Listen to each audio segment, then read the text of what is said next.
How to clear cache on TikTok for faster performance. So hello guys, in this quick tutorial video I will tell you how you guys can do that.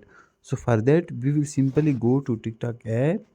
Now here you guys will simply hold on TikTok app. Once you hold that, here you guys will see eye option. In some devices you guys will see three dots only. So if you are seeing three dots, simply click on three dots, and if you are seeing eye option like that in my device, so simply click on that eye option. Once I click here you guys will see that type of interface. Now here you guys can see manage notification, permissions, data usage, storage usage. So I will simply click on storage usage. Once I click here you guys will see clear data, clear cache. So I will simply click on clear cache. Once I click here, our all cache will be cleared, and after that our TikTok performance will be faster. So that's how you guys can do that. Thanks for watching.